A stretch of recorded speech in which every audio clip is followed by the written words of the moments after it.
afternoon, Mayor and Council.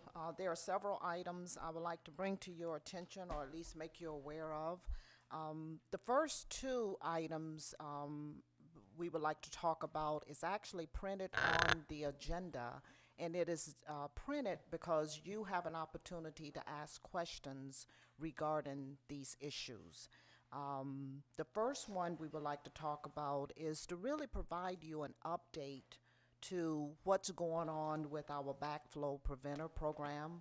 As you know, there has been some issues going back to December regarding the backflow preventer program. And as a result of that, we have provided you some updates, but we would like to periodically keep you up to date with what's going on there, as well as the industrial district site plans.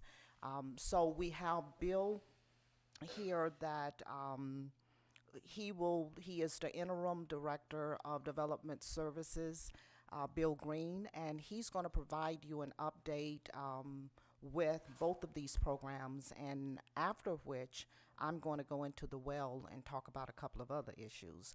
But we would like to focus for a few minutes and giving you an update on the backflow preventer program as well as the industrial district site plans. Bill?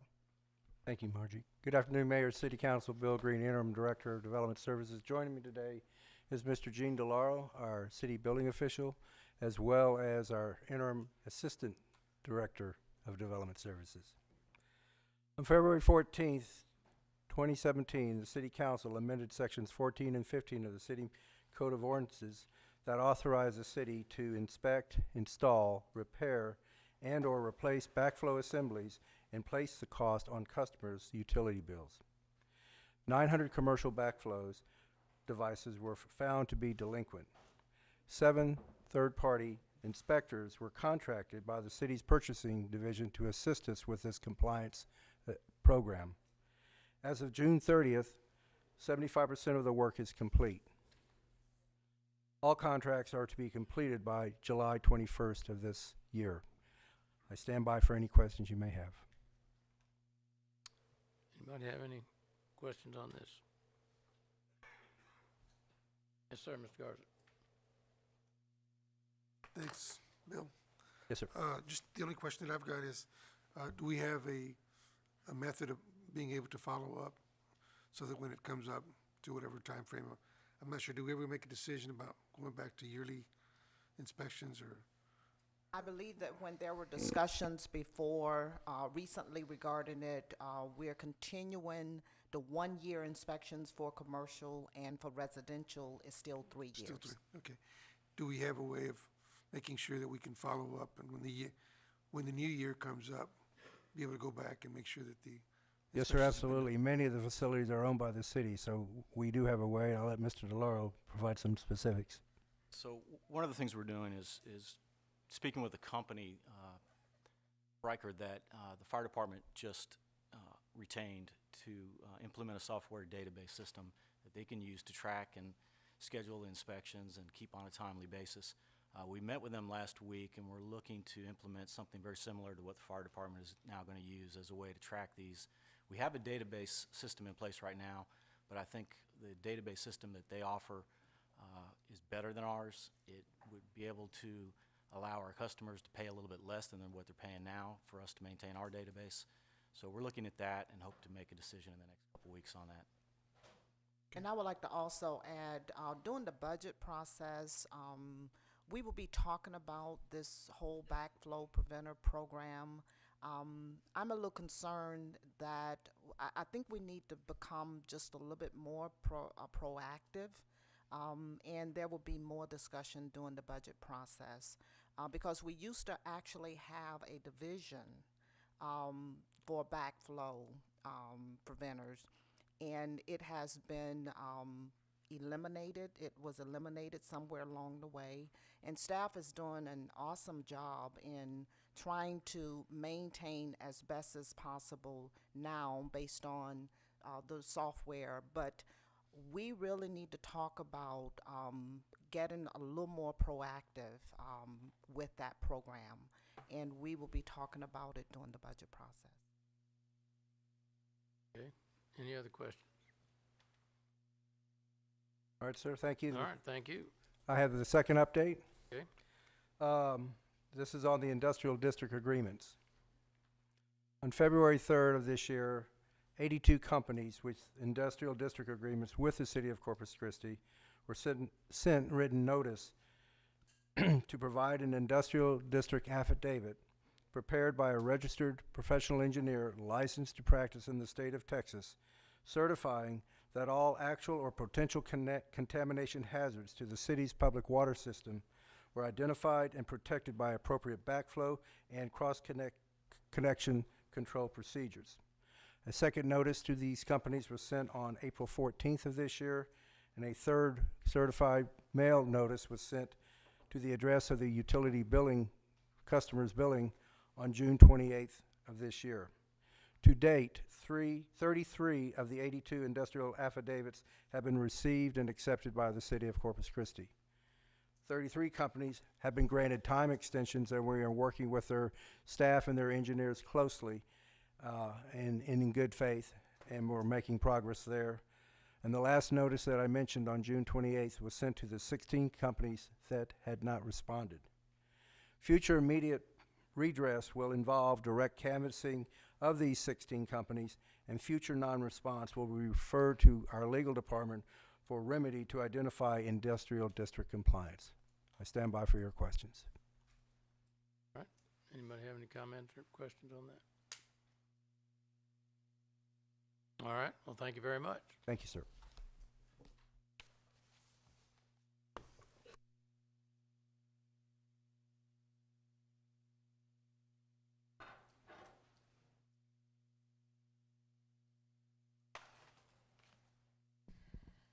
So Mayor and Council, there's a couple of individuals we would like to put the spotlight on today.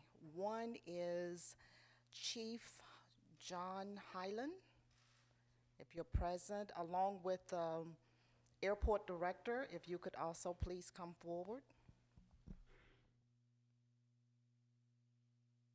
I believe all of you are probably aware of Chief Hyland. How are you this afternoon? So, Chief Hyland has been honored by the Boy Scouts of America, the South Texas Council.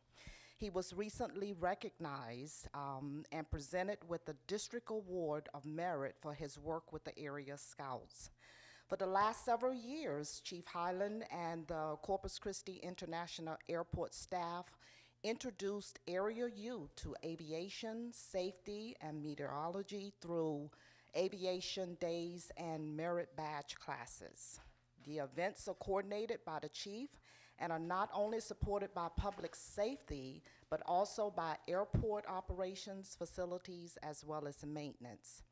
Chief Hyland has been a scout troop leader in Portland for 9 years, and we wanted to take the time to congratulate him and thank him for his service with the Boy Scouts of America.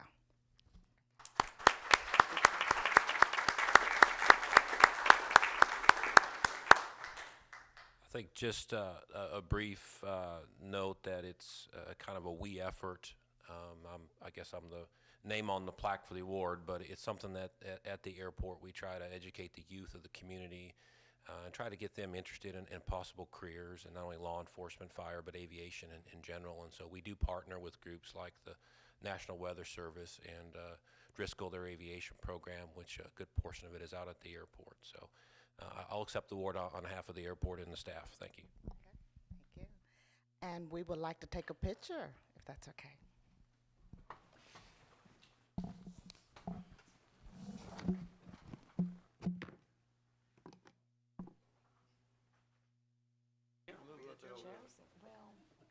To the right, to the right. Center right.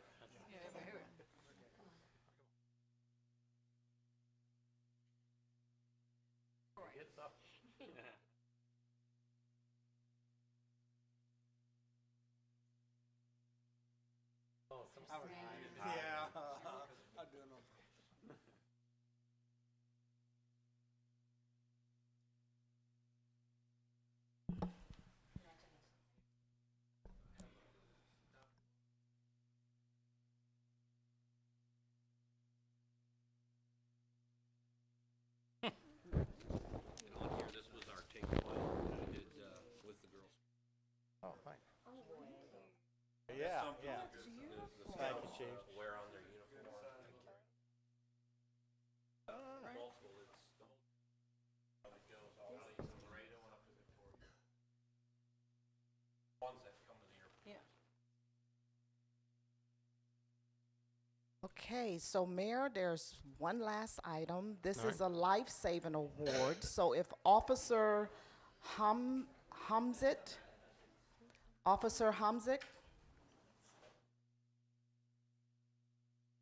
and the police chief, if you could both come forward.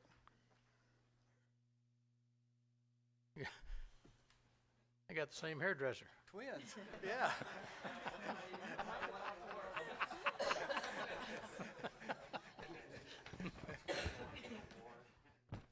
Okay, so the Life Saving Award goes like this. So while two police officers were getting dinner, a citizen asked for help for her husband who was choking. Senior Officer Lonnie Hummitz noticed the gentleman was in distress and he performed the Heimlich technique in an attempt to clear his airway. Officer Hummitz was able to dislodge the food and the victim began to breathe. Chief of Police Mike Markle awarded Senior Officer Lonnie Hummitz the Life Saving Award, which is one of the department's highest honors.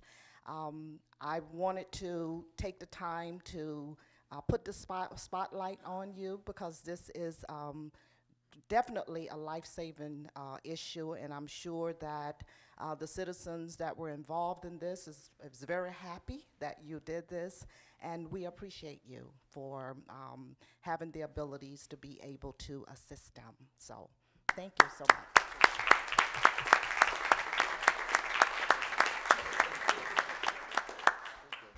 Say thank you. Thank you. Lonnie's a shy guy. To me, this is just indicative of a good public servant and the police department. We don't just arrest our way out of issues. We're there for a whole host of issues, just like all public servants are. And Lonnie rose to the challenge at hand without hesitation, and somebody's life was saved for it. So thank you, Lonnie, for all you do every day, not just this. So we appreciate you very much.